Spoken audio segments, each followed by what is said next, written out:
हाय दोस्तों, मेरा नाम है बलविंदर। आज हम सीखेंगे चेक टाइम सॉफ्टवेयर में एम्प्लॉय को शेड्यूल और टाइम टेबल कैसे असाइन करते हैं। लास्ट वीडियो में हमने सीखा था कि टाइम टेबल और शिफ्ट को कैसे बनाते हैं।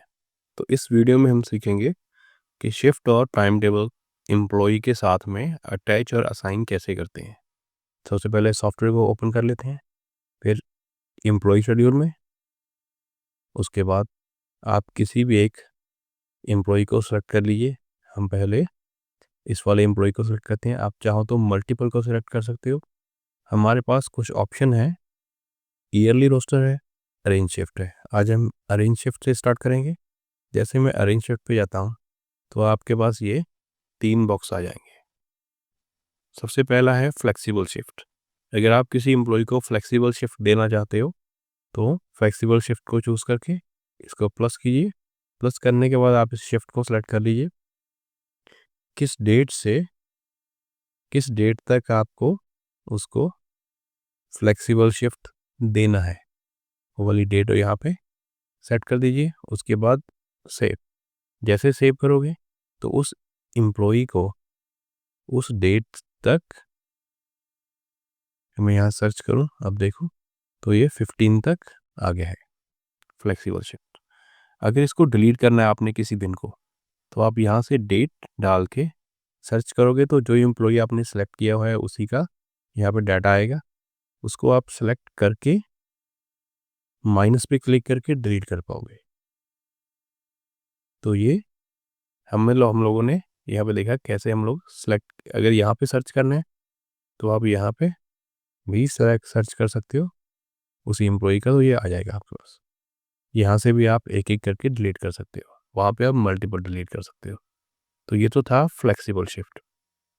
अब अगर इसी एम्प्लॉई को आपने फिक्स शिफ्ट देना है तो अरेंज में जाएंगे हम लोग, फिक्स शिफ्ट पे है, प्लस करेंगे, डे पे जाएंगे। हम लोगों ने 15 तक ऑलरेडी दिया है तो 16 से 11 से 30 आप इसको फिक्स शिफ्ट दे दीजिए, तो ये फिक्स शिफ्ट आ जाएगा इसके पास।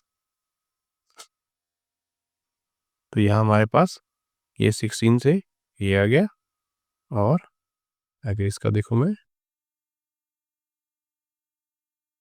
तो 15 तक इसके पास फ्लेक्सिबल शिफ्ट है, 16 से इसके पास फिक्स शिफ्ट है। ये तो दोनों हो गए शिफ्ट, आप डायरेक्टली कैसे दे सकते हो। अब इसके बाद हमारे पास आता है ऑटोमेटिक शेड्यूल। ऑटोमेटिक शेड्यूल में क्या है कि अगर आपको किसी एम्प्लॉई को, हम लोग इस एम्प्लॉई में जाते हैं, ये एक एम्प्लॉई है, ये डे में भी काम करता है और कभी कभी इसकी शिफ्ट रात में भी होती है या फिर दोपहर में भी होती है। तो इसमें क्या करेंगे, अरेंज शिफ्ट में जाएंगे, ऑटोमेटिक शेड्यूल में जाके हम प्लस कर देंगे। यहाँ हमें डेट कोई नहीं देना, मॉर्निंग शिफ्ट इसको दे दिया, दोबारा से प्लस करेंगे। उसके बाद इसको जो भी आफ्टरनून शिफ्ट है आपने वो दे दिया। ऐसे आप इसके अंदर 2-3 शिफ्ट ऐड कर दोगे। कंडीशन यही है कि एक शिफ्ट दूसरे के ऊपर ओवरलैप ना हो, सेम टाइमिंग ना हो, अलग अलग हो। मान लीजिए ये दोपहर की शिफ्ट है, ये दोपहर की है, ये मॉर्निंग की है और एक रात की शिफ्ट है, ऐसे 3 शिफ्ट। तो सिस्टम ऑटोमेटिकली उसको शफल करता रहेगा जब तक वो एम्प्लॉई स्कैन करेगा। उसके स्कैन के बेस पे ही इसकी शिफ्ट ऑटोमेटिकली सिस्टम चूज़ कर लेगा। जो बैकग्राउंड में सिस्टम में एआई चल रहा है उस हिसाब से ये उसको ऑटोमेटिकली शिफ्ट देता जाएगा। तो अगर आप इसको सेलेक्ट करोगे तो आपको यहाँ पे ये दोनों दिख जाएंगे। ऑटोमेटिक शिफ्ट में आपको डेट देने की ज़रूरत नहीं है क्योंकि ये सारे का सारा सिस्टम ऑटोमेटिकली चलेगा। तो ये तो हो गया हमारे 3 शिफ्ट। अब इसके बाद मान लीजिए एक और एम्प्लॉई है, इसको हमने फिक्स देना है पर रोटेटिंग वाइज जैसे हम चाहते हैं वैसे। तो हम लोग जाएंगे ईयरली रोस्टर में। जैसे ईयरली रोस्टर में जाएंगे तो हमारे पास पूरे का पूरे साल का कैलेंडर आ जाएगा।